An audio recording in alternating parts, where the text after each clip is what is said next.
Okay, I would like to welcome everyone to this very special event. Before we start, I'd like to acknowledge the traditional custodians on the land on which I and the presenters are located, and like to pay my respect to elders both past and present, and extend that respect to other Indigenous Australians present online. Today's event is being recorded and will be available on the VCCC Open Learning page. The format of today's event is we're going to have a presentation and then a panel discussion. The background to it is the event we had last year, the so-called Cutting Edge in Breast Cancer, on neoadjuvant therapy, very successful in-person meeting when we used to do them, where we had Eric Weiner from Boston visit. And immediately afterwards, we all agreed that we should do it again, and that ideally we would focus on the issues facing young women and ask Ann Partridge from Boston whether she would come over. Something happened in between, so we're doing it quite differently. But I'm delighted that Anne did agree to participate. When I emailed her in the middle of last year, I was somewhat optimistic, suggesting that perhaps she might be able to come in person, but we knew it may not happen. So here we are. To introduce Anne, she is an MD PhD, or MD Master of Public Health and Professor of Medicine at Harvard Medical School, and Vice Chair of Medical Oncology at the Dana-Farber Cancer Institute, where she also serves as Director of the Adult Survivorship Program and leads the program for young women with breast cancer. As a medical oncologist and clinical researcher, she sought to improve the care and outcomes of patients with cancer by conducting research and developing an innovative clinical program.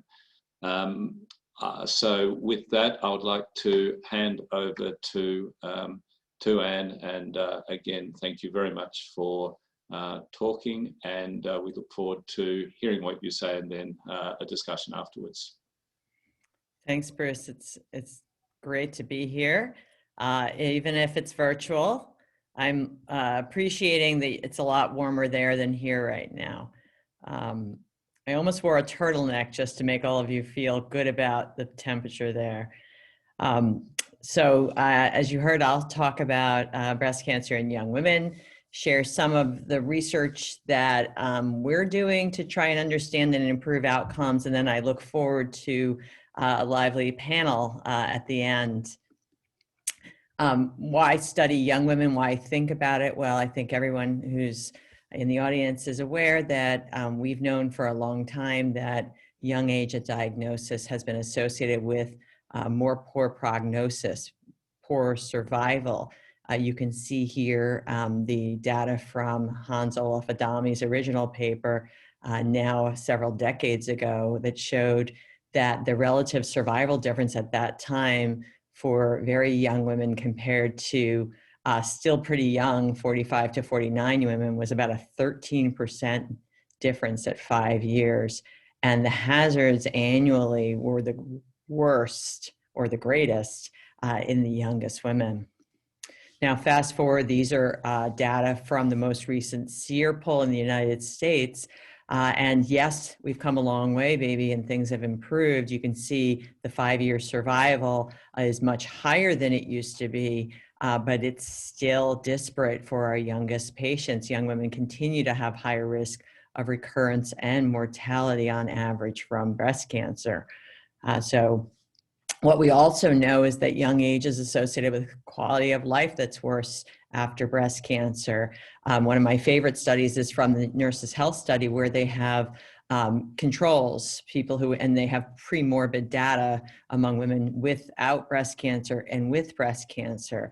And what they found when they looked at their women from ages 29 to 71, among whom over 1,000 had breast cancer, again, pre and post even getting the breast cancer, because this prospective study follows women before they get disease and after, was that the youngest women under 40 or 40 who developed breast cancer experienced the largest relative decline. So when they compared apples to apples, young women, it's relative declines in multiple quality of life domains, physical roles, bodily pain, social functioning, and mental health.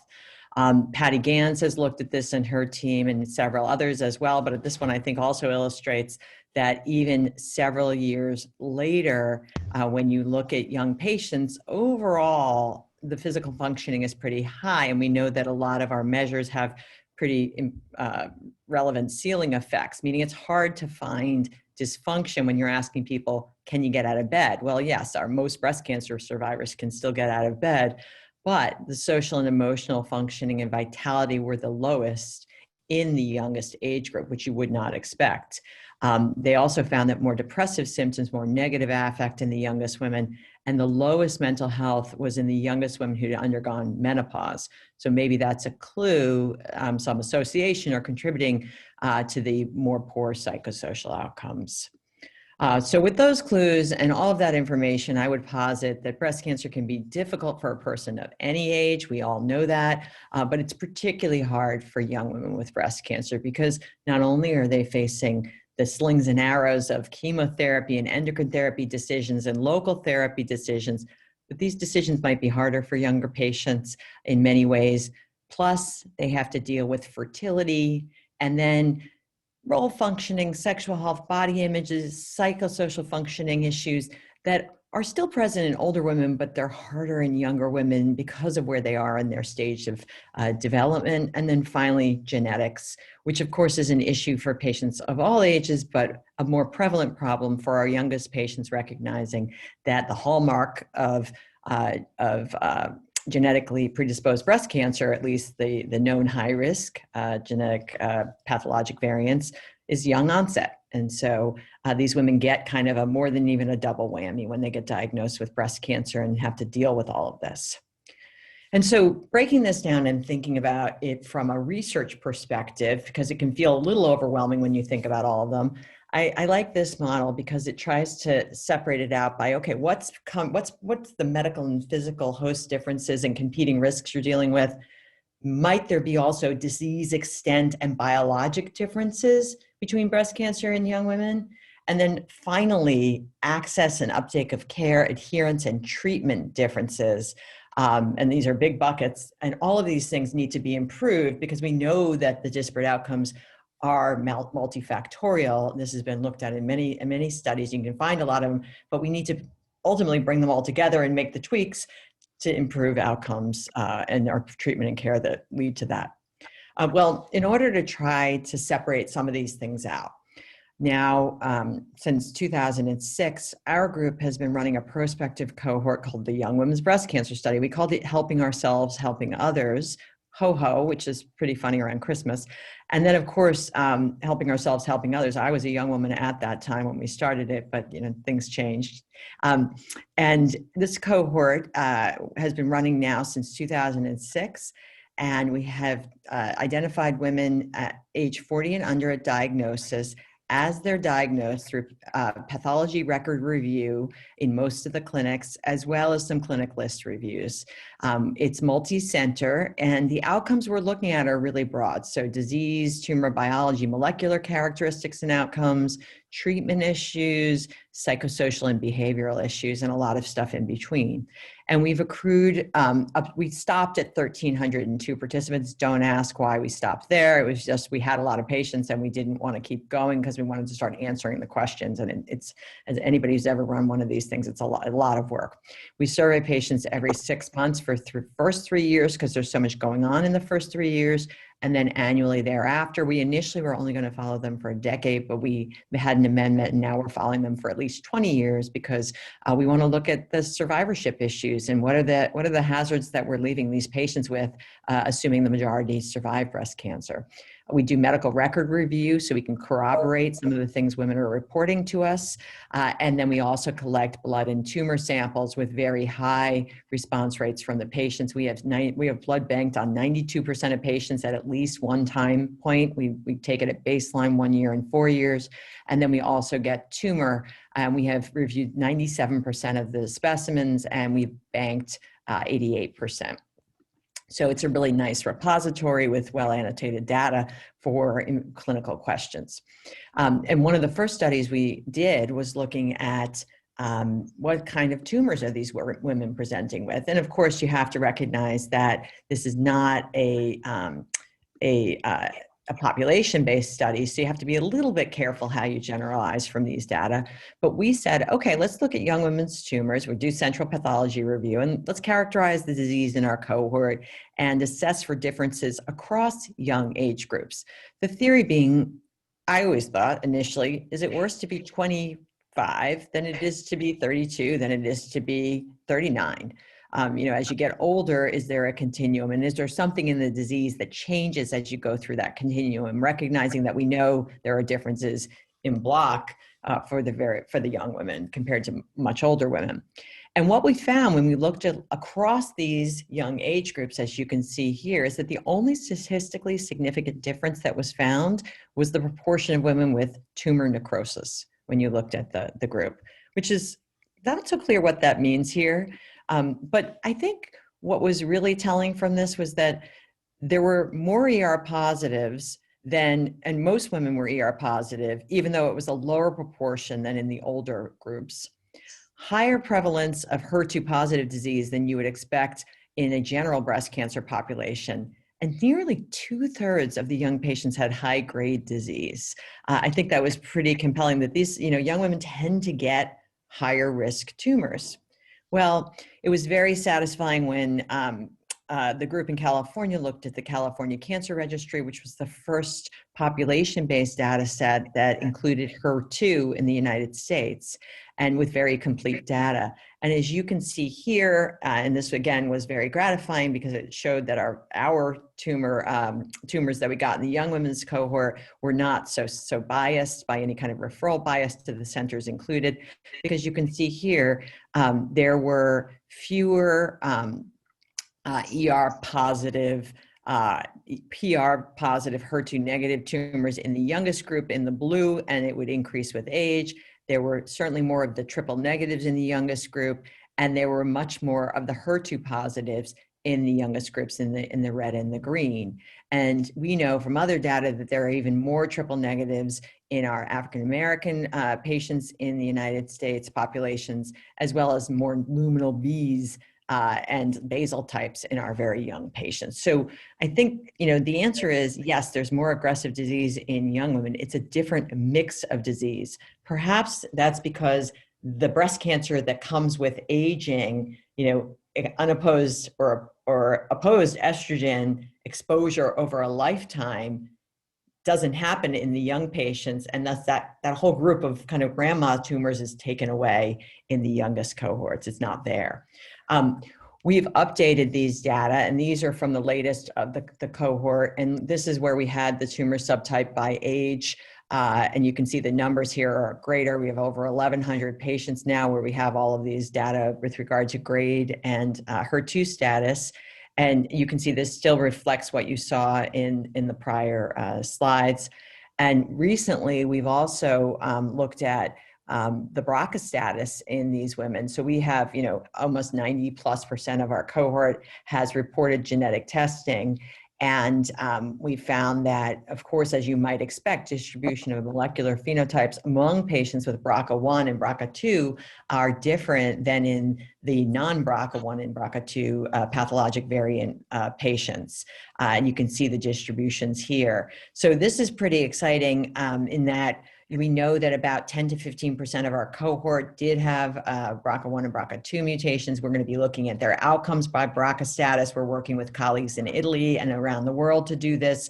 And we're ultimately going to be doing some other analyses looking at some of their risks and how they do in the long run with this data. And we're probably going to sequence them ourselves at some point for some of the the non-BRCA, but still increased risk variants. So we're excited about that in this data set. And I think, as we think about how we might improve breast cancer care in our youngest patients, hot off the presses, I'm sure many of you saw this just yesterday, the Olympia trial, which is the randomized trial for olaparib in the adjuvant setting, was met its endpoint.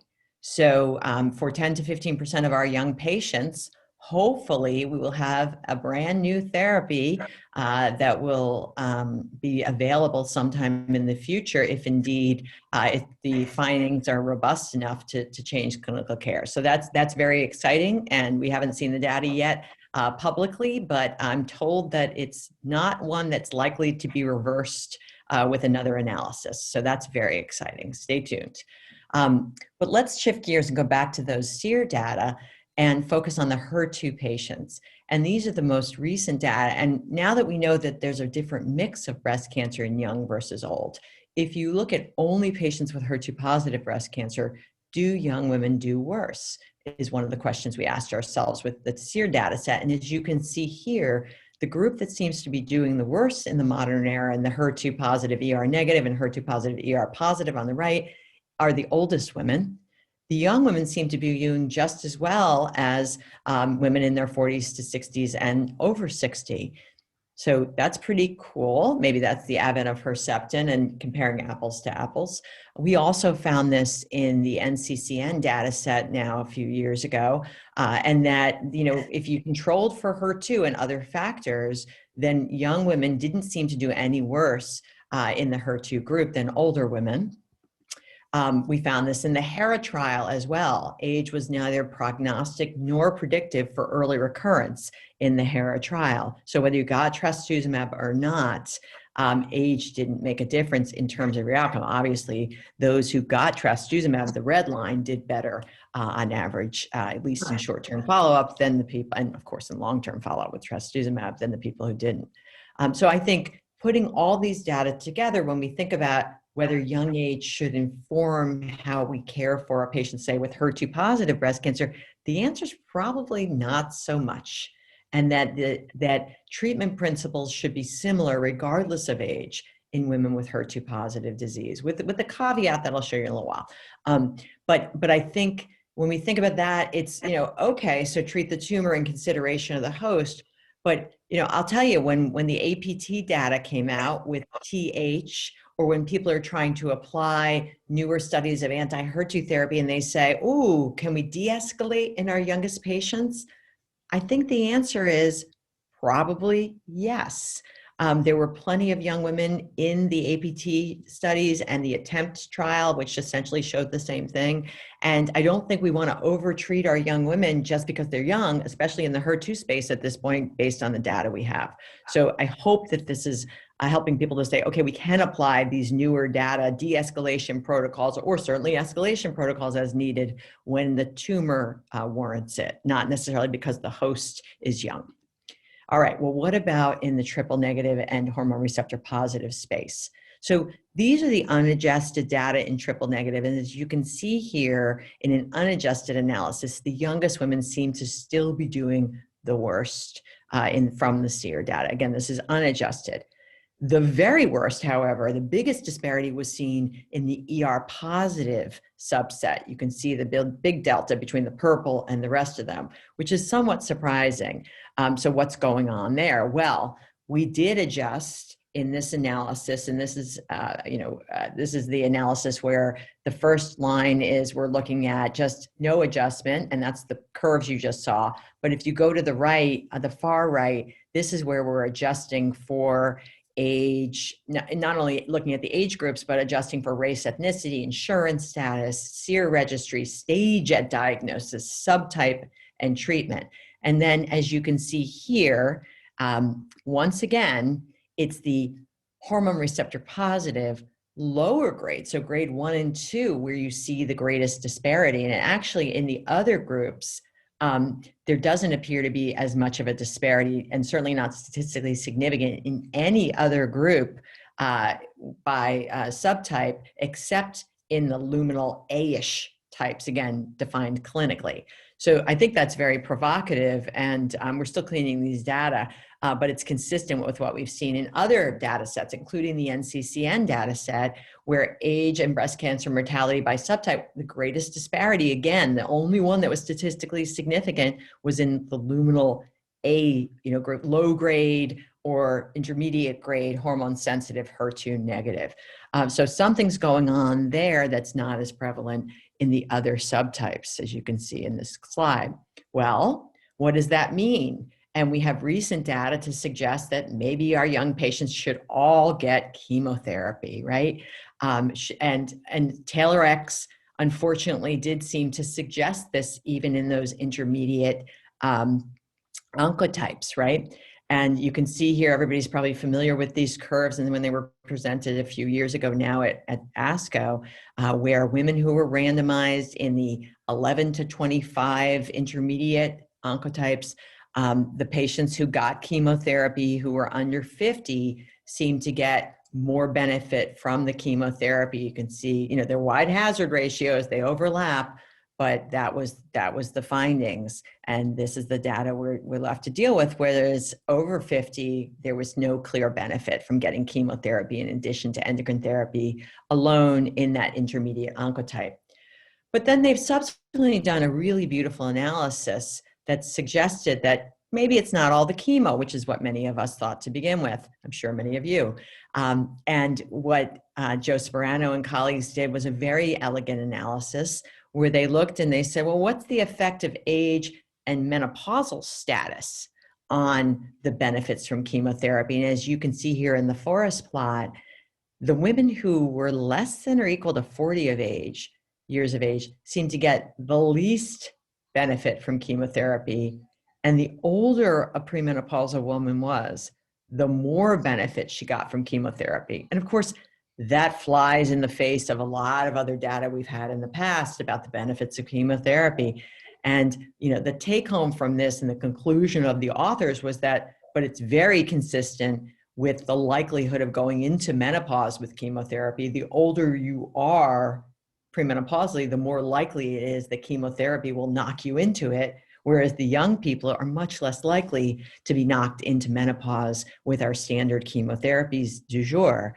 And so I think this suggests that it probably is more of a chemoendocrine therapy effect that's causing that benefit of chemotherapy in our youngest patients. And that's, I think, the way many have interpreted it. So the point is, all those patients don't need chemo, even if they're in, the 20 to 25 range, and many of us continue to practice that way. But then along came our exponder, recently presented at San Antonio. And again, we saw in postmenopausal women, not a smidge of difference in terms of chemo versus no chemo in node positive patients, all the way up to an oncotype of 25, 1 to 3 positive nodes. And yet somehow, magically, if you're premenopausal, everything changes and chemo adds this dramatic benefit. Biologically, everyone knows that this is highly likely to have a lot of impact from the lack of ovarian suppression. There's no magic about becoming postmenopausal from a tumor standpoint, most likely. And if you look at the forest plots in their analysis, they didn't see a difference by age at older age groups. And they also didn't see a difference the way they showed it. If you can see up here on the right at the top, they didn't seem to see the same difference that they saw in the TAILOR-X trial with regard to the youngest getting the least benefit. They seem to still get benefit. So it's a little perplexing. I would argue that look at their age groups. So the TAILOR-X, it was 40 and under. Their youngest group here is under 45, and there were only about 100 patients who were very young in our exponder, probably because doctors didn't put people on to be randomized. They figured we'll do it, in the older young women first because of the risks. And also only about 126 people got ovarian function suppression compared to 647 who didn't get ovarian function suppression in the R-Exponder data. So we really still are left with this question of, can we not give chemo to these women and instead give them ovarian suppression with tamoxifen or an aromatase inhibitor? And will it do the same job in these kind of lower risk, not necessarily anatomically, but lower risk phenotypically breast cancers? I think the answer is probably yes. We certainly do it clinically. There has been a lot of buzz in the United States around, no, you can't send Oncotype anymore in a person, not that we were ever allowed to do it, but you can't send it anymore in a person who's 20, who has, who's premenopausal or under 50. And I think that really isn't the right answer. I think there's a lot more nuance in there, but these are the data we're left with. And so we're struggling with those decisions a little bit with our patients right now. But what I also want to show you is that we did also look at this in the young women's cohort, and we found, not surprisingly, and again, this is a cohort of women 40 and under at diagnosis. We took all the ER positive patients, and most had not been tested with an Oncotype, especially the node positives clinically. And we collaborated with Genomics Health and actually had them tested anonymous so that we didn't give it back to the patients. And what we found, not surprising, is that Oncotype is clearly prognostic in both node positive and node negative patients in the young women's cohort. You can see whether you broke it down by traditional recurrence score cutoffs or the newer Taylor RX cutoffs. It's very prognostic, as you can see. You can see the outcomes by distance, recurrence, free survival in the two different cutoffs. And then, of course, and then we looked at women who had node negative disease and an Oncotype of 11 to 25. And we said, whether they got chemotherapy or not, did they seem to do any better? Now, this is a post hoc analysis. This is not something that's randomized. So you got to take these a little bit with a grain of salt. But there were almost 100 women, and 86 of them got chemotherapy, 109 of them, almost 200 women. 86 got chemo, 109 didn't in this 11 to 25 group. And as you can see there, there's no daylight between those curves. So again, not a randomized study.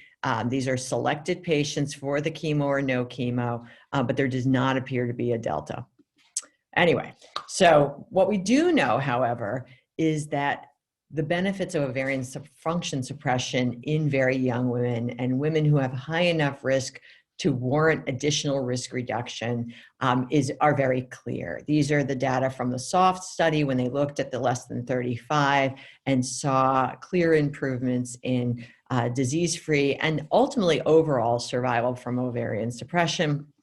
But what we also saw was that our youngest patients, and this is not surprising, were also most likely to discontinue or be non-compliant with their adjuvant endocrine therapy, with the ovarian suppression on the right or the oral endocrine therapy on the left. And remember, this isn't within a clinical trial. So these are very engaged women who are being provided the ovarian suppression as well as the aromatase inhibitor, at least. The tamoxifen was from the pharmacy.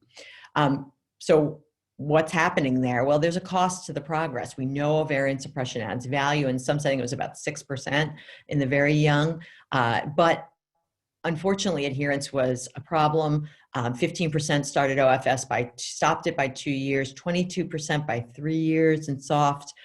There were lots of symptoms reported. Depression was reported in about 50% in all groups, and it could be severe more frequently in the ovarian function suppression group. And there was a marked increase in menopausal symptoms, insomnia, and osteoporosis in the OFS group.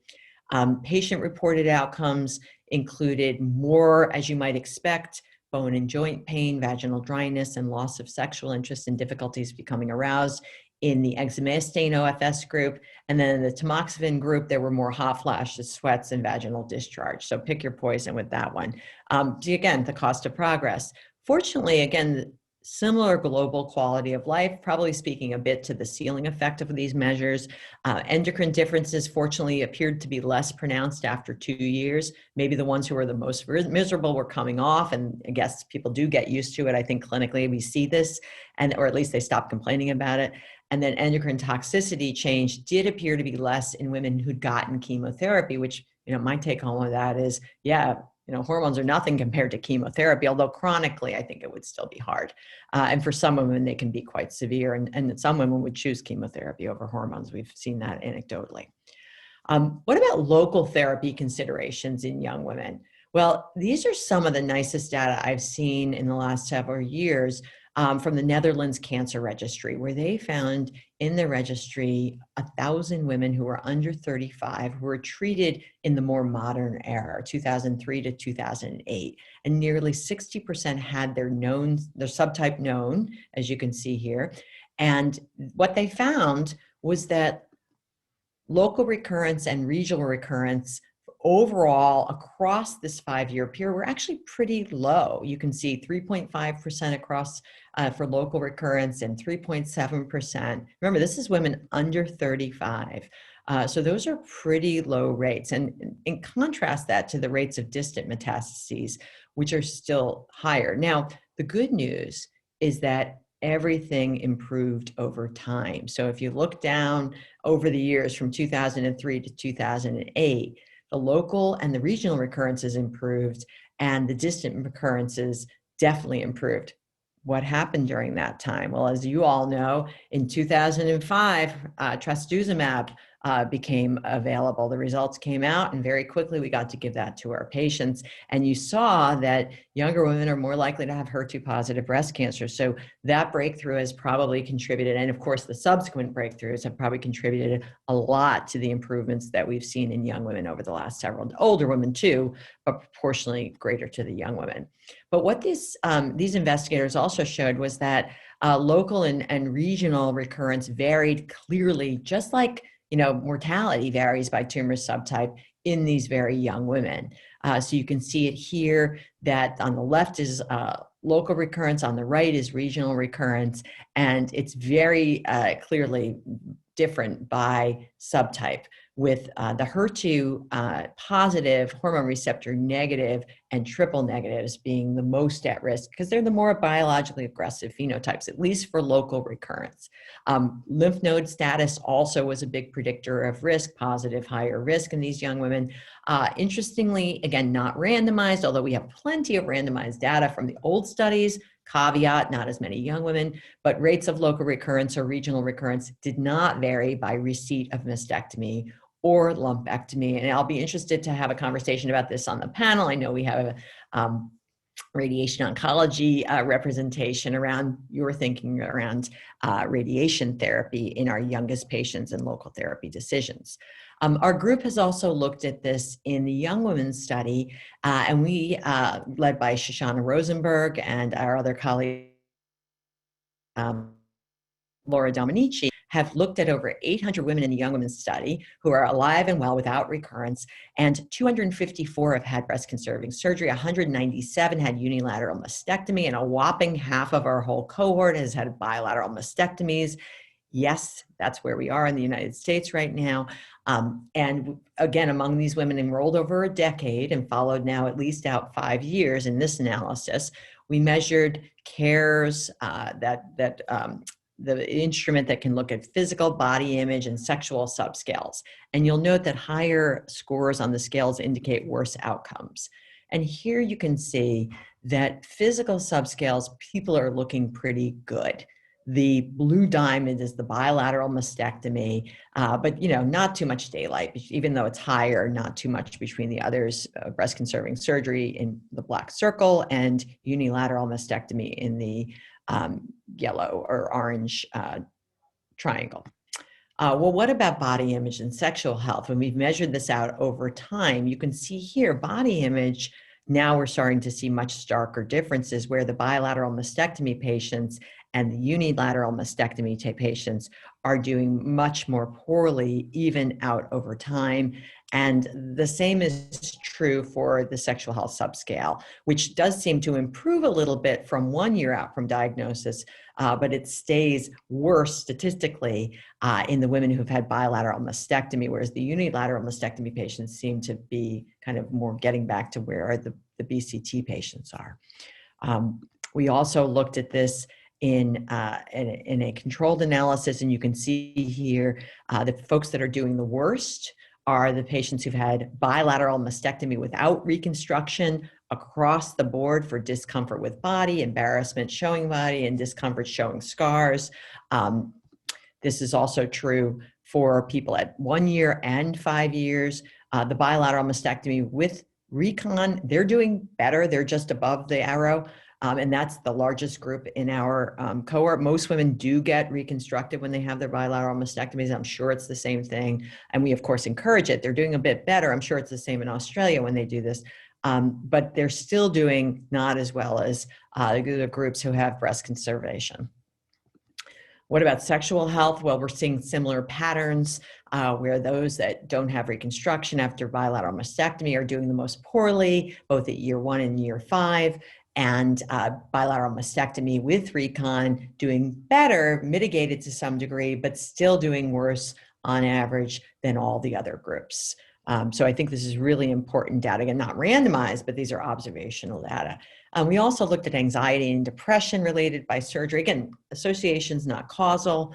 And you can see here, depression scores are actually not too bad. Again, bilateral mastectomy on top, but statistically not significant here. But look at that anxiety. There it is statistically significant, both at the 1 and the 5 years and the 2-year mark. So there is, many women are doing the bilateral mastectomy for peace of mind.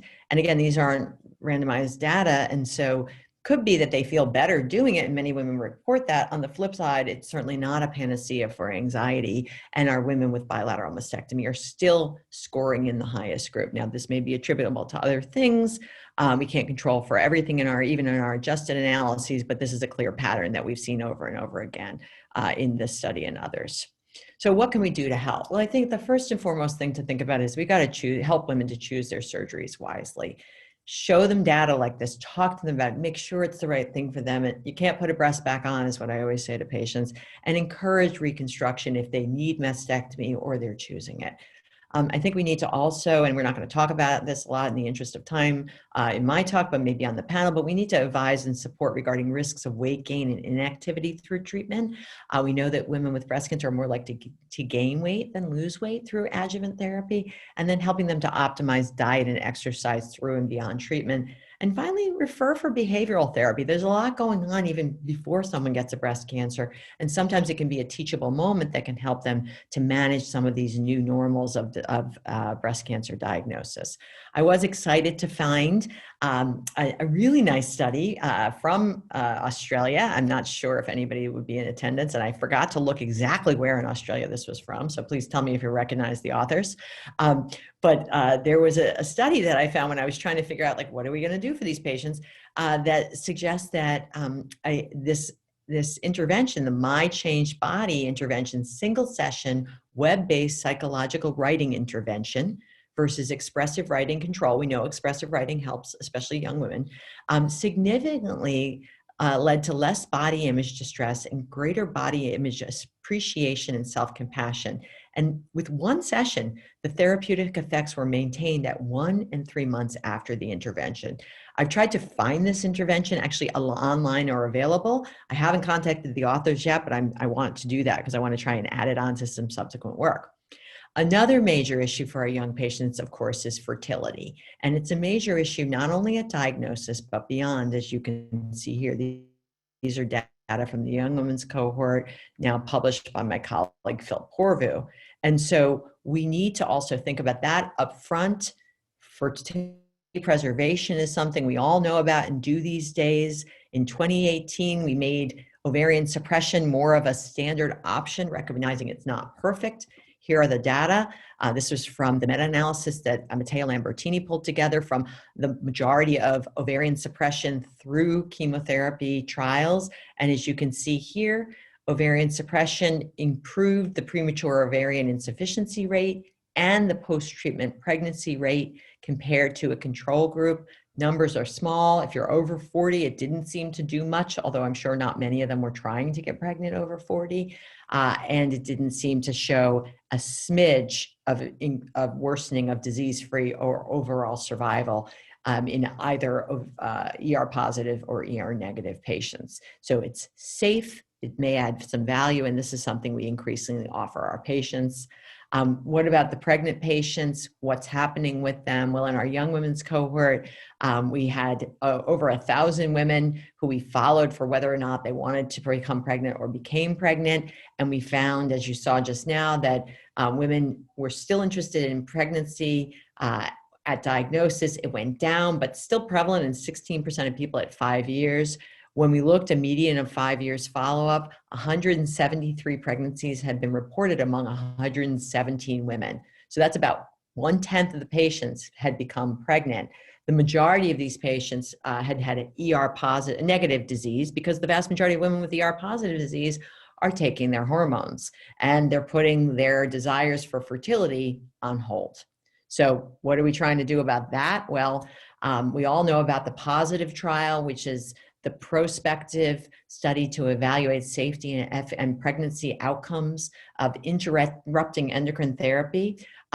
We've enrolled over 500 women, and they have to be premenopausal, of course, and complete at least 18 months of endocrine therapy and no more than 30 months. And we support women to take up to 2 years, some keep going, to try to get pregnant, to carry the pregnancy, to breastfeed if they still have time or really want to, and then to restart hormonal therapy to take the full standard course, which for that woman might be 5 years, it might be 10 years, it might be 7. And then we're looking at outcomes such as disease, reproductive, and psychosocial outcomes. Very exciting that we completed accrual over a year ago, and we are hopeful that we'll have results from POSITIVE in about 18 months to 2 years. So stay tuned on that. And we'll learn a lot about this small population, I hope, from that study. So the research is great. We love to do the research, but we need to incorporate the research into how we care for our patients. And they also need, in my experience, and I'm sure you guys feel this way too, they need more support. And so in 2005, we started a program focusing on our young patients at the Dana-Farber.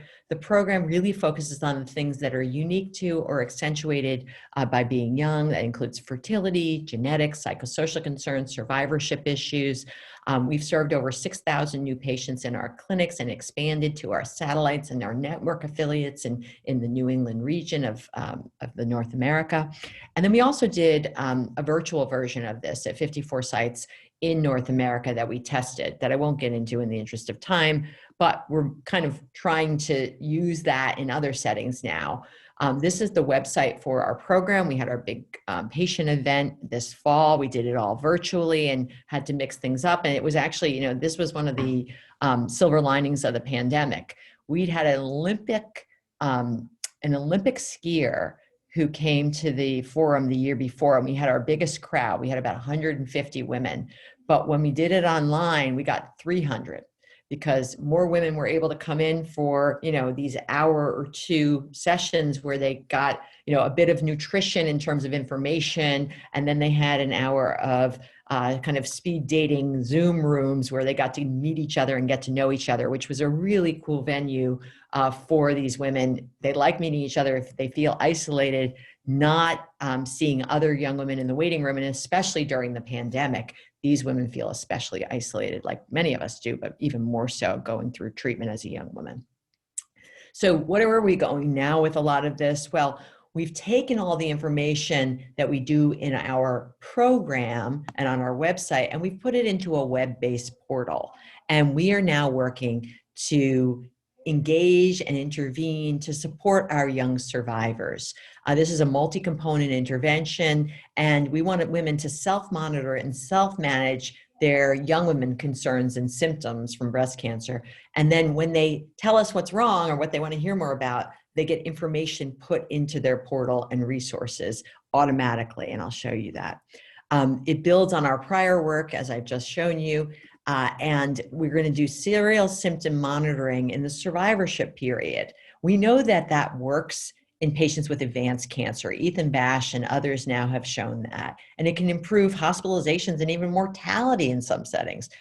But what about in the survivorship period when chronic symptoms and informational and supportive care needs are prevalent? But to be honest, the medical system's not really set up to attend to those kinds of things. You're not going to page me in the middle of the night about your hot flashes, but they might be pretty cumbersome. So how can we kind of meet the patient where they are, get them point of need services, and not kind of break the backs of the clinicians and the healthcare system, again, not set up for these chronic things. And so that's how we're going to try and do it on this portal. And we're also providing some direct support via chat rooms for women to support each other and find that kind of avoidance of the isolation or overcome the isolation. And then we have an expressive writing opportunity that's embedded into our platform. And the model emphasizes self-monitoring and self-management, again, without heavy clinician involvement, and self and peer support is what we're trying to facilitate with good information. So these are just pictures of the portal. That's our logo. Yes, empowered and strong, young, empowered and strong, not just young and strong, which is the name of the program. A text message prompts them to go to the portal. They get assessed to do a survey every month, and the symptoms they complain about will show up in their portal. So you can see here that person has mouth sores, poor appetite, nausea, vomiting, and then they get information to help manage those symptoms. And of course, the caveat, when to call your doctor. This is how we think the Yes portal will help with symptom management and support for young adult concerns. And we're hoping that it will improve the psychosocial outcomes of these young women. So we've got the serial monitoring and information, we've got the chat room, we've got the journal feature, and we're going to be measuring this over time in our patients. So where are we with this research? Well, we did a pilot where we enrolled 30 patients and just followed them for 12 weeks. We had 3 different cohorts within the pilot. We had newly diagnosed and we had metastatic patients. We assessed them weekly because we figured they're having more symptoms that they might want to deal with. And then the survivors, we looked at monthly. And we found that patients were pretty compliant. So we told them, please answer the surveys, but it's not mandatory. We're not going to kick you off the study. And we found that at least 50% and often 80% were responding to each of the 4-week concern and symptom assessments after the baseline. It was well received by participants. We got tons of feedback. We modified it. And interestingly, even though we asked the PRO CTCAE symptom questions, we asked pain, we asked nausea, all the usual, and this is metastatic patients, early stage, newly diagnosed patients, people getting chemo, as well as survivors. What were the top symptoms triggered by the assessments for, 29 out of 30 patients for the top 3? Sexual health, anxiety management, fatigue, stress, mindfulness, all the stuff that we as providers know is important, but don't have the bandwidth or even honestly, sometimes the expertise to manage with our patients. So they're asking for more information through this portal and we're giving it to them along with potential places to find more. So we think that we're really onto something, at least even the metastatic patients were triggering these. And of course the newly diagnosed as well. So we think that we're really going to do something that's going to not supplant the care that they're getting in the trenches from our oncology providers, but augment it and complement it. So we're pretty excited about this. So we refined the portal based on the pilot. We've begun enrollment of our newly diagnosed and metastatic patients. We're also collecting a new young women's cohort with biospecimens. And we just were awarded a grant from our National Cancer Institute, a U01 award, for multi-site testing of this in survivors. So we're working with Don Hirschman at Columbia and Michelle Naughton and Miriam Lustberg at Ohio State University to do this work. And we're going to also use Yes, and we're going to start with the metastatic and the early, the newly diagnosed patients. We're also planning to use this portal as a platform for tacking on other research studies. So as research studies come along that are particularly germane to our young patients, we're going to offer it through the portal so it can target them appropriately and they can pick and choose things that might be of particular interest for them as they become available. This is just a model of that. So we see it as, you get diagnosed, you get on the portal, you get this supportive care opportunity going through. And we have a surgical decision-making study that Shoshana Rosenberg is now refining. That's a web-based thing. We're going to tack it into the portal and try and get our young women who are still making their decisions to be a part of that. It's not a study anymore. We're going to use the decision aid that she's studied and shown to add value. We're also designing an endocrine therapy decision aid as a means to enhance decisions around this, but also enhance adherence, with the model and the principle being if women buy into it more and are making values-based decisions, and we can help them to do that through this other intervention, that might be a way to help them to be more likely to stay on it, along with the symptom management, which of course we think the portal will do. So we're very excited about this, and stay tuned. I hope to be sharing it with you in the future. So in conclusion, at least in 2021, there remain disparities in psychosocial and disease outcomes for young women with breast cancer. They're getting better, but they're still there. Addressing behavioral issues and psychosocial concerns is likely to improve not only quality of life and survivorship, but survival. Because we know, my favorite example is adherence. If women hate their tamoxifen or their ovarian suppression, some of them are going to continue to take it, but many are not. And so the more we can help women to manage their symptoms, to understand why they need to take something, to make it easier for them to do it and tolerate it. And of course, let's develop some new drugs that make things better as well, the better off they'll be. And finally, further study, including optimal dissemination of not only emerging information and new studies and how we can apply them to young women, but also initiatives to improve their care specifically, will be critical to improve their care, morbidity, and mortality for this young and vulnerable group. Thank you very much. I'd just like to thank, I showed you a lot of data from our group and others, and this is, I'm just the spokesperson. This is not a one-man show and a one-woman show, and I work with many wonderful colleagues, both at the Dana-Farber and locally, regionally, nationally, and internationally. So, and I've been supported by many, and I'm very appreciative of that. So thank you.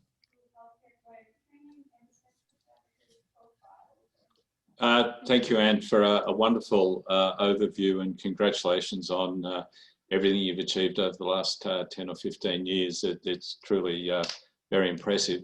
I'm sure there are a huge number of questions, and what we have, or what we thought a good thing to do would be to put together a panel so we can discuss some of these issues, as well as the panelists. We're very keen for people to put questions via the Q&A or the chat function. So the panel members, in addition to Ann, we have Catherine Wallace, who's a senior breast care nurse at the Austin and at North Park. Catherine's been involved in a lot of initiatives to do with survivorship and other things over the years. Keelan Byrne, a radiation oncologist from Peter MacCallum Cancer Centre, working in Parkville and at the Western. And very pleased that Jody Leidecker has joined us.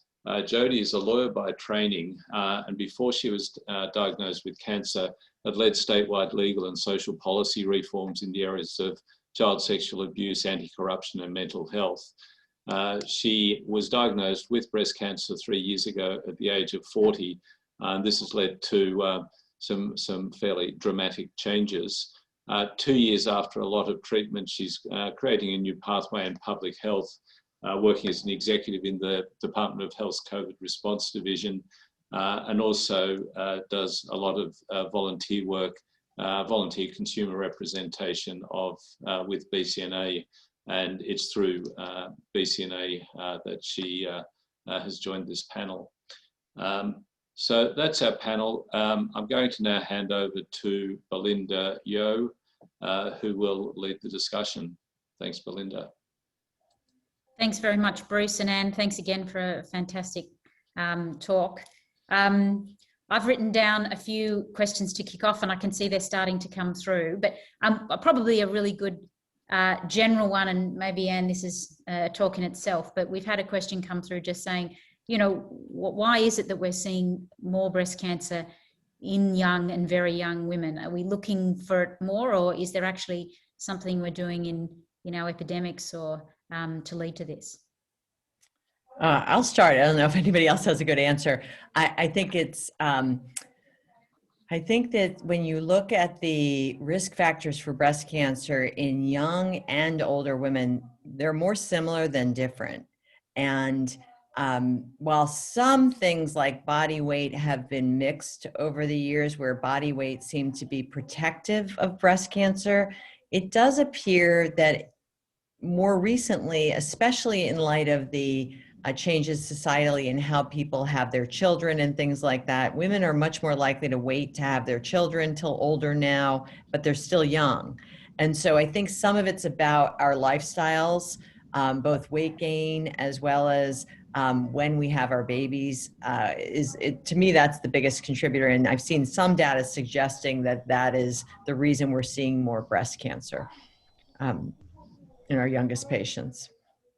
Maybe linked to that, and you might have said this and I missed it. I guess looking at those subtypes and the fact that the more aggressive ones are overrepresented, if we had better and safe imaging to screen young women, despite still it being the minority of young women who develop breast cancer, do you think that if we actually had more screening in young women, we would improve their survival substantially? I'm not sure. I think, early detection as a rule works for some tumors and not all, and where that threshold happens. I think the answer is going to be more effective treatment, to be very honest.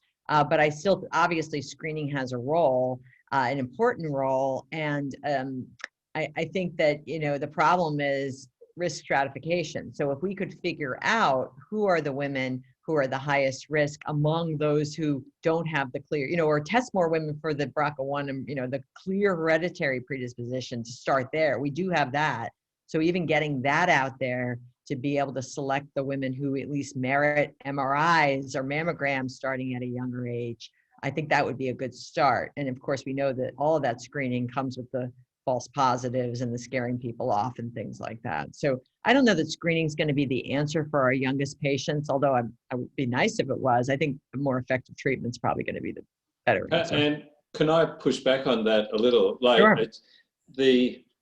Your presentation talked about the ability to tailor treatment and de-intensify treatment if the disease is less severe, which is less node positivity, smaller tumors.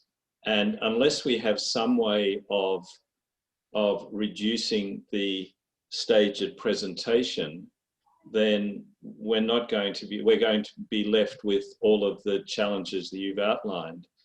And to me, what you've mentioned is find all the genes, that are out there to identify a cohort from which a proportion of the young diagnoses will arise should be a high priority.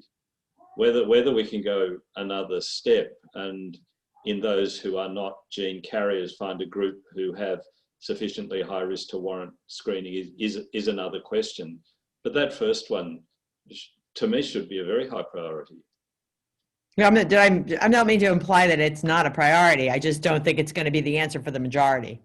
Do you have most young women don't have a hereditary predisposition, and so and most of them don't even have a strong family history.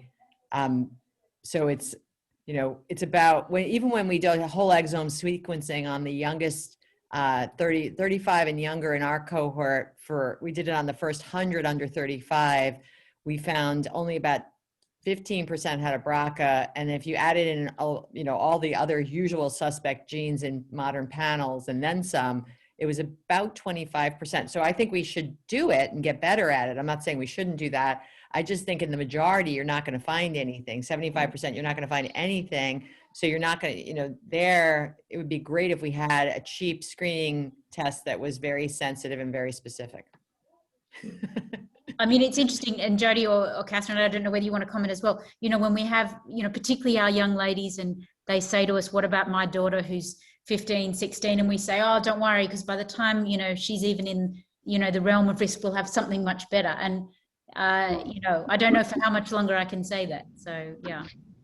Yeah, I definitely, I'm sorry my camera's not working, but I hope you can hear me okay. Yeah, Catherine, go for it. Yeah, definitely. The genetics, you have these young women who may have a 5-year-old daughter, and they're definitely saying, what happened? What about her? What about my other teenage daughter? And I guess it's just really giving them the reassurance that, yes, hopefully by the time it becomes an issue for screening them, that, 10, 15, 20 years down the track, we might have of course, advanced a lot more. So it is the reassurance side of things is definitely part of it. It's also interesting. I've had young women who have been a twin or have other younger siblings, and where you'll have, particularly if a BRCA is detected, and then you might have a mixture of some wanting to be tested and some not wanting to be tested, and that in itself can raise a lot of, I guess, family dynamics, the issues around that as well.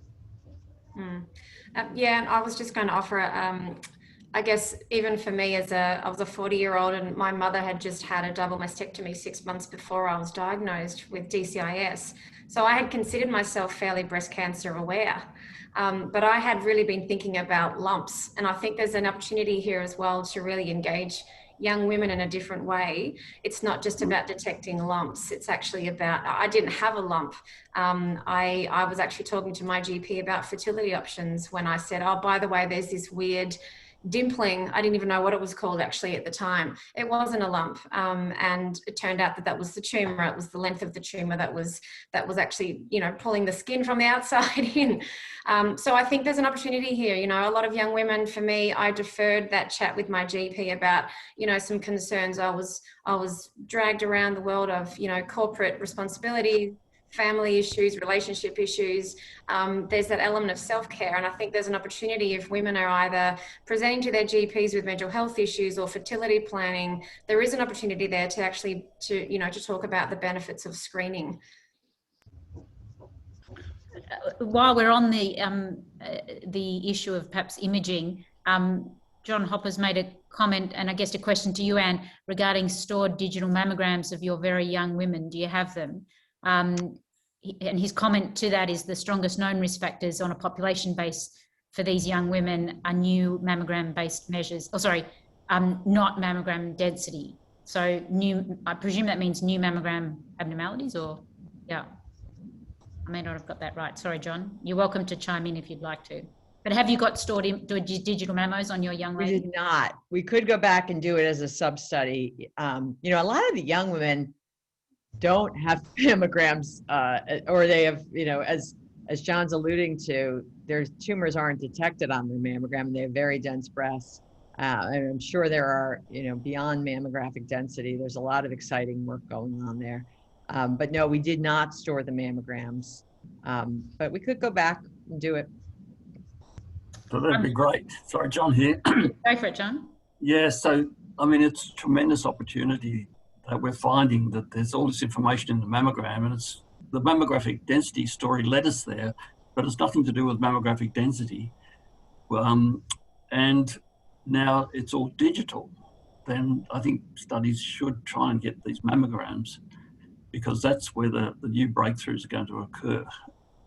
And Bruce knows well about this, that we think that there's a tremendous opportunity for at least women who are at high risk because of family history, polygenic risk scores, or whatever.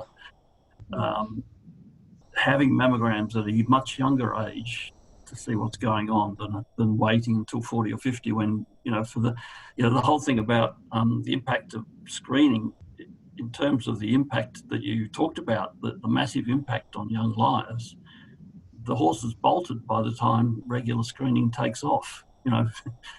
We've got to do something. The sums in terms of numbers don't make any sense. The sums have to be in terms of quality of life, impact on years of life.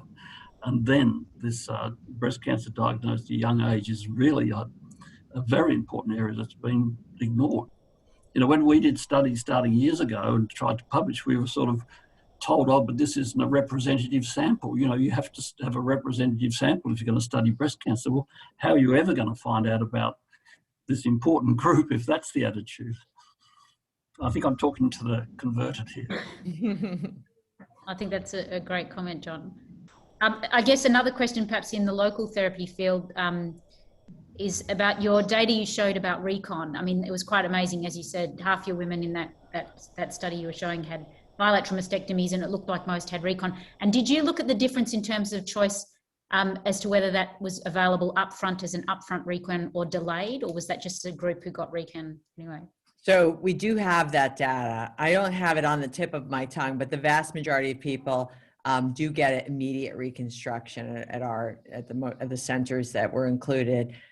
But there were some delayed, and I do not have that data. But yes, Laura Dominici has been looking into this and has looked at the breast Q in relationship to their psychosocial outcomes, and it's a similar story to what I showed from that initial analysis, that the bilateral mastectomy patients are not as happy. They're not as satisfied with their breasts, even though they're getting recon, the majority of them. So, Anne, could I ask a slightly different question? It regards to decisional regret. There's the happiness with outcome could be separate from decisional regret. Did the young women who chose bilateral mastectomy when looking back, do they say they wish they had done something different? My impression over the years is that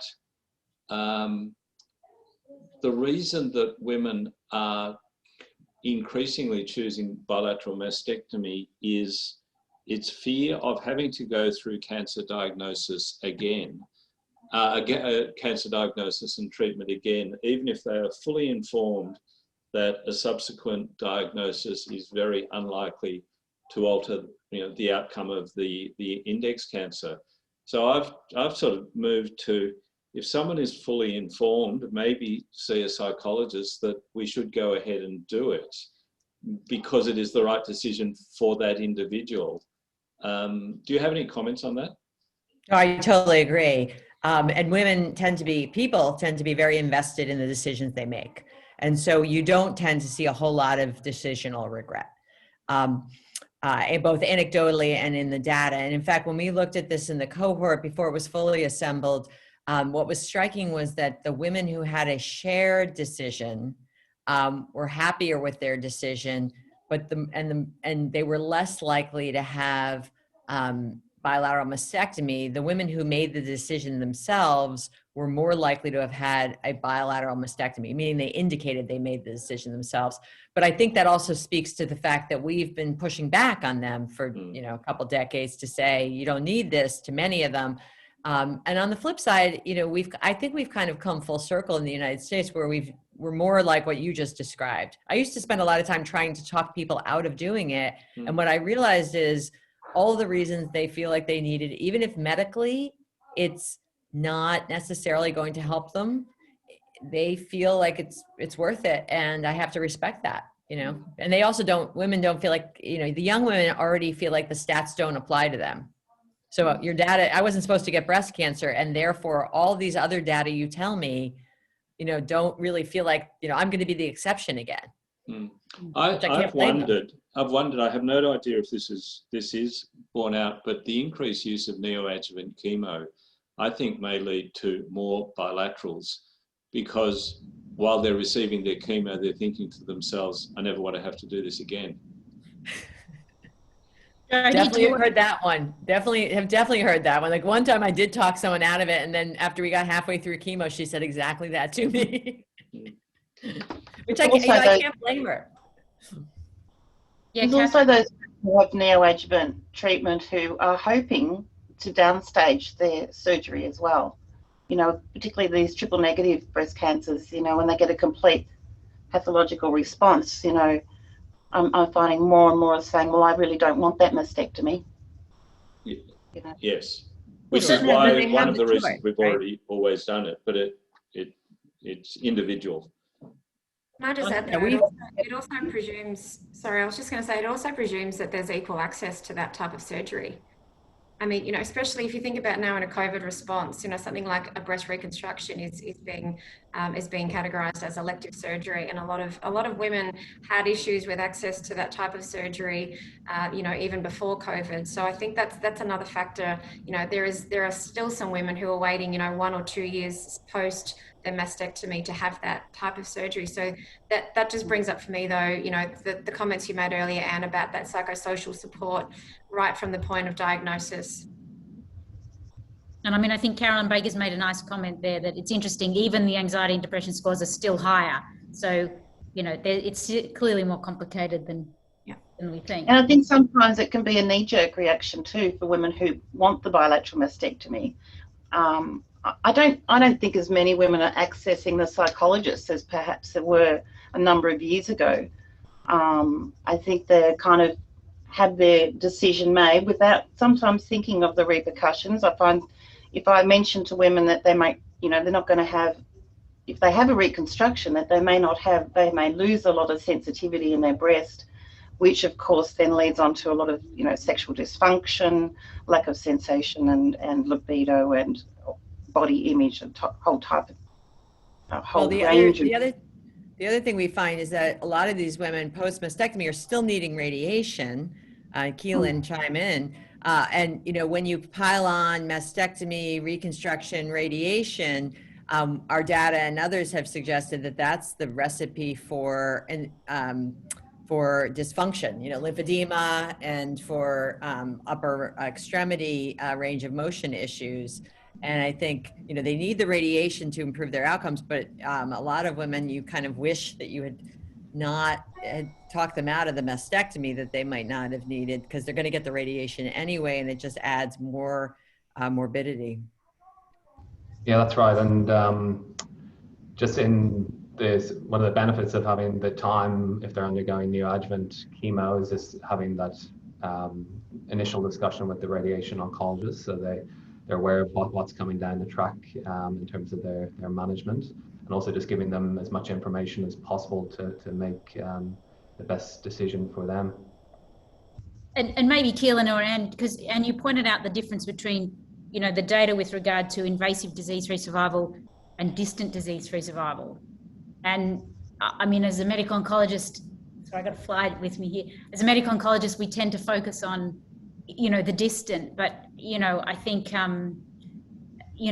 another cancer to deal with in the same or opposite breast, I think it's certainly from a systemic doctor point of view, we underestimate because of, that risk of distant disease being supposedly incurable. We've got a lot of questions, so I better stick to the questions coming in. I saw one from Jeff Lindemann, who said, great talk, and it's around that HER2 positive data you showed us. He's interested in the fact, so it's good news that the HER2 positive patients in this young setting are doing, I think you said just as well or perhaps even better than the older. Was there a difference between ER positive and ER negative? I haven't looked at it in the data set specifically, but we, in the soft data, what we know is that the folks who got ovarian suppression and were HER2 positive seem to get as much, if not more, benefit from ovarian suppression. Remember, there was also that tamoxifen maybe worked better in the HER2 group. Not so clear, and the statistician Meredith Regan's kind of tells us not to kind of ignore that, but what she does think is that the ovarian suppression was a big bang for the buck for the HER2 positives and as well as the HER2 negatives. And she makes that point, and I say that because a lot of times we're grappling with that in the lower risk HER2 positive patients where they're young. We gave them even a TH regimen, or they had a PCR to preoperative therapy. Do they still need, of course you're going to give them endocrine therapy, but do you still need to give them ovarian suppression? And we struggle with that a lot. And so, when in doubt, I do tend to give it on a higher risk. If someone started with node positivity and had a PCR, I still might suppress them. They had a 1 centimeter tumor and got TH, I probably wouldn't, but it's a spectrum there. But I think it's a really interesting question, Jeff, and we will look at it. But I think it was similar, but I'll have to look back. And while we're on the HER2 positive, so you mentioned that, maybe now we've got data to de-escalate, I guess, maybe the chemo. We know that over 65s anthracyclines, are probably things we should be trying to avoid. Other than your APT regime patients, so, the small node negatives, who are you, if any, ditching the anthracycline because of the effective HER2 therapy in these young women? Well, it depends on where you are in the United States. If you're on the West Coast, then nobody gets an anthracycline. If you're on the East Coast, it's still about 50-50 would be my guess. Okay. But no, seriously, we just launched in the United States the COMPASS PCR and COMPASS RD studies. And COMPASS PCR is being led by ECOG in collaboration with Alliance. And it is Taxol, trastuzumab, and pertuzumab for 12 weeks up front. And if you have a PCR, then this is a kind of a phase 2 APT style run-in. You are allowed to not get any further therapy except the HP to complete the full year of therapy. So we're testing if you got a PCR with that, is it safe enough to just finish her anti-HER2 therapy and endocrine therapy and your local therapy? The flip side of that is if you don't have a PCR, what do you do? And so we designed another study that complements it from Alliance that is randomizing people with residual disease after preoperative therapy with anti-HER2 therapy and at least 9 weeks of a taxane. So you can come in from this THP study, but you've got to get a little more therapy before you get on this Compass RD, where you get randomized to the Catherine TDM1 plus or minus tucatinib. Yeah. So we're studying for the people with higher risk disease, with residual disease, whether you came in from TCHP or you came in from THP-AC or you came in from THP, can we make your outcomes better after Catherine if we add tucatinib to it? Mm-hmm. And is PCR similarly prognostically a surrogate in very young women as older women? You know, nobody, in the forest plots from those studies, it appears to be, but the numbers are always a little bit hampered, you know, if you go very young. Although, you know, in preoperative trials, young women are not underrepresented because they're the ones that tend to need preoperative therapy more, or at least the 50 and under. I do think it's, you know, I'm trying to remember right now a data set where I can reach to and specifically reference, but there's never been a suggestion that the younger women don't seem to do as well with the PCR. Okay, and Prue Francis has kindly made a comment as a plug for the Decrescendo trial, which I think has a similar model of de-escalation. Yes, you do. Yeah, so can we go to ER positive disease, because there's a few questions here, and actually links to Prue obviously quite intimately with regards to ovarian function suppression. So you talked about the fact that in soft at 2 years. Oh yeah, Prue, help me. Prue, you're welcome to join us. 1 in 15% or so had stopped their OFS at 2 years, and then it went up to, you know, 20, 22, 25% at 3 years. And the question is related to, well, you know, with all these endocrine therapies, you can go for longer, but we seem to be not very successful in keeping women on these therapies. And this is a question to you, Anne. What's your most successful intervention in keeping ladies on longer endocrine therapy? Please answer in 2 minutes. Okay. That's a tough one. One is letting them take a break to have a baby, because sometimes that's what they're doing. So calling it a break as opposed to a stopping, accepting that. The other big one that I've been using a lot lately after the Soleil data came out is allowing 2-month or 3-month breaks occasionally. Good for the women that want to quit, for the women that are at their wits' end.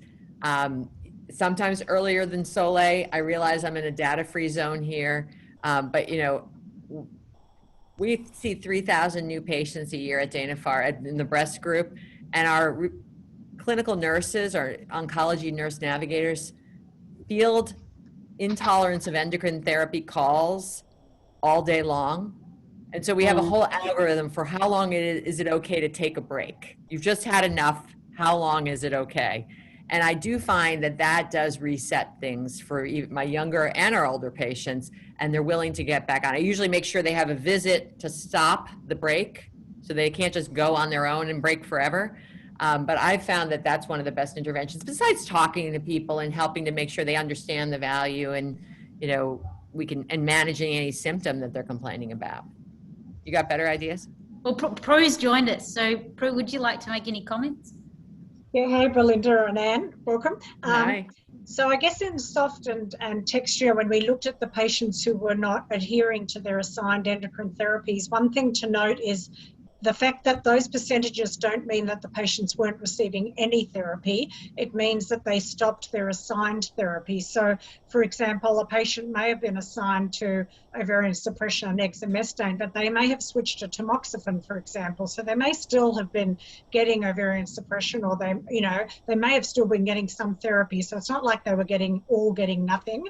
And also some of them stopped because they decided they wanted to get pregnant. So I think, those are valid switches or valid reasons to take a break. The other thing is, in my experience, people have different approaches.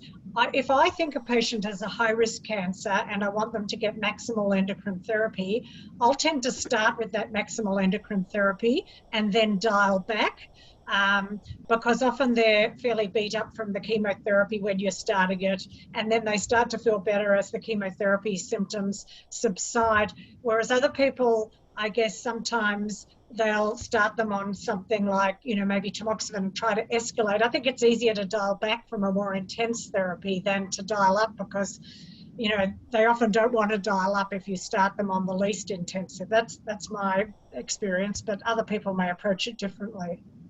Well, Meredith said, you probably know this better than I, but Meredith implied to me that there was some evidence that the people who were on text were more likely to stay on their endocrine therapy when they got it through chemotherapy. Yeah, so the patients who've had chemotherapy, their quality of life, they sort of coped better with the whole endocrine thing. Now, there may be different reasons for this. In SOFT, for example, a lot of them have already gone through a transient period of chemotherapy-induced menopause or amenorrhea, so they have kind of already been in that situation of temporary ovarian suppression, and having experienced it before, they kind of have a little bit of an understanding of how it feels. And perhaps your frame of reference has shifted when you've been through the toxicity of chemotherapy to put up with endocrine therapy, because you've already been through some other bad things. Whereas if you're only getting endocrine therapy, it probably seems horrific because you haven't been through chemo. So it was an interesting thing, that observation, that the same endocrine therapy was better tolerated, the quality of life seemed better in those who'd had chemotherapy. Can I contribute a surgical anecdote? So no series on this, but I have found when talking with women, particularly about to extend endocrine therapy or not, offering, raising the possibility that she might cease the treatment, for some women is met with, no, I'm not going to do that. And it's almost as if the permission to, we have to find something that is suitable for you, empowers her to make a decision to stay on. And I just wonder whether if the doctor is saying you have to stay on, the response is a bit, well, no, I don't. You're making the decision for me. But at times, knowing that she is making the decision to continue does help compliance. I have no idea whether that's true, but it struck me a few times. I've almost suggested someone might stop and she decides she really wants to stay on. I really like the 3-month gap at the 5-year mark to try and decide. I think it's really helpful too, because they can really assess how their quality of life changes. Jodie's probably got a good, an informed comment on this one, on this discussion. Absolutely. No, look, this is a fascinating chat even for me, but if I could offer the experience perspective here. So absolutely, look, I went through chemotherapy. So the thought of going on to endocrine therapy for 3 to 5 years or longer, up to 10, didn't really freak me out, I guess, at the start. But the fact that, some of those concerns, Anne, that you raised, that you demonstrated earlier, the top concerns of your patients, of the patients that have been studied, they have nothing to do with the physical side effects. And, chemotherapy has equally as much impact on someone's sexual health, body image, self-identity, self-confidence. So I think we need to be looking at this potentially as a collective. It's actually the collective impact of treatments on a woman's, sense of self. It's about the impact on their relationships. Being a 40-year-old woman and having a sexual relationship within a new relationship, I should say. My partner and I had only been together for 2 years or so before I was diagnosed. There's a lot of women who are single when they're going through treatment. So I guess it's a risk tolerance conversation with a patient about what is more important to them. Is it about managing the risks of recurrence, or is it actually about the things that are going to matter to them as a 25, 35, 40-year-old woman? And that's going to include things like a positive sexual relationship, positive body image, you know, the ability to make choices about, you know, fertility, family planning, and it also relates to, you know, the young children they may already have. So I think it's a lot more. I would just like to pick up it. I don't think it's one or the other. I think there's a lot of chronic issues that occur at the end of that active treatment phase that, you know, just don't go away, particularly if you're having a monthly Zoladex injection and, you know, you've gained weight, you've lost your hair, you're worrying about your relationships, and everything that goes with it. And I have a number of women say, how long do I have to keep taking this, having this monthly injection? I feel terrible. I've got no energy. I can't do all the things I used to do. Is this my life, you know, going forward? So I think it's really important to address those when, you know, these women are faced with, of course, the fear of recurrence, but at the same time, their quality of life is diminished significantly. Absolutely, yeah. So that might go nicely into, and you showed us the Yes portal, you know, which, you know, and you showed us those main concerns, which are probably not surprising to us. And I know Bruce and I have chatted about this, that, I mean, it sounds like it'd be great if, you know, all our patients could have access to this. The trouble I worry about, and I think we don't do this well in Australia, but I'm welcome for the panel or the people online to comment, is, you know, we see the results of the survey or the app, and then we don't go on and refer to the right place, or we don't know where that information is, or sometimes you're right, I don't know what the right advice is to give. And I worry how we're going to manage this. And certainly, have you seen that with the pilot that you've done so far? Is most of the help that is then beyond that virtual, or is it with actual human resources engaging with patients? And how do you staff that? Yeah, so the portal itself is more information based. So it's kind of the first line of defense in terms of symptoms. Like, you know, in the sexual health sheet, it talks about, you know, all the water-based lubricants and moisturizers and all the kind of steps around managing that, and the couples and, you know, all kinds of things. And then it's got, you know, the one that's local has the sexual health clinic at the Dana-Farber, because that's a local study. But the one that's at multiple centers, we've got more, you know, all of the different places that are available in the communities that we're going to catch people from. So it's challenging, and then staying updated on these things is challenging, and it takes kind of an investment. And you guys also have a lot of resources there, but it still takes a lot of, and you have great people who focus on this kind of stuff, but it does take a lot of attention, investment. And the way we've handled it at our center is we have our Young Women's Program, and I have 2 program coordinators who essentially perform somewhat of concierge service. And even then, it's hard to get my providers to send the patients to them. Yeah. Can I ask, a couple of questions have come in. I think Carolyn or Cherie and Prue's just asked it. And it's an MDM issue, and it relates to the safety of adjuvant radiotherapy in the very young, maybe less than 30, maybe less than 35. Is fear of long, or concern about the long-term side effects of radiation, should that be part of the discussion about breast conservation versus mastectomy in a woman who is open to both? I don't know if Anne wants to comment on that, or we ask Keelan to tell us. Yeah, you want to start? I mean, you start, Keelan. So yeah, it's always something we do consider, obviously. The younger, we have the Hodgkin's data, obviously, with ladies in their teens and they're in their 20s having the higher sort of increased risk of a second malignancy because of the radiation, and also cardiac risk as well, which I think probably nowadays is getting less relevant, thankfully, due to sort of more modern techniques in cardiac avoidance. But yeah, a lot of the data, as mentioned in the talk earlier, the local recurrence rates in the meta-analyses anyway tend to be slightly higher. There are studies that don't show local recurrence rates higher with breast conserving and radiation compared to mastectomy. And also, I guess with particularly the sort of N1 patients, where in the past they may have looked at either breast conservation plus radiotherapy versus mastectomy alone. There's a bit of data saying actually the overall survival might be slightly worse with the mastectomy patients when they don't actually have radiation for younger ladies. So, but yeah, invasive breast cancer, it's always a discussion. I think DCIS maybe, because the radiation doesn't work quite as well and the recurrence risk might be slightly higher, that would be definitely more of a stronger discussion point in my opinion.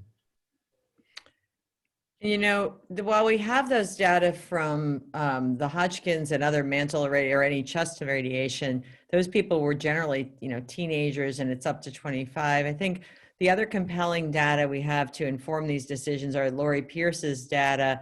Now, I just looked it up because I was trying to remember when it was published, where she looked at people at very high risk of getting a new cancer, those with BRCA1 and BRCA2 mutations. And at least, you know, at 5 years out, there didn't, I think I was just looking at the time to follow up, it didn't seem as though they were generating new cancers by doing radiation. They didn't seem to be any worse off. I don't know. You know, I don't think we have great data on the time horizon for a person at 22 getting breast conservation. And this comes up a lot, getting breast conservation, and like, are they higher risk of a, you know, a problem when they're 60? You know, and we know that radiation is associated with increased risk of skin cancer, sarcomas, all kinds of crazy stuff, but the numbers are really, really small. You know, I just don't think we have those kind of data, but I think it's the short-term stuff is it's probably more important that that woman get the therapy she needs, both to treat the cancer as well as the one to keep her whole through her 20s and 30s if breast preservation is the right thing for her.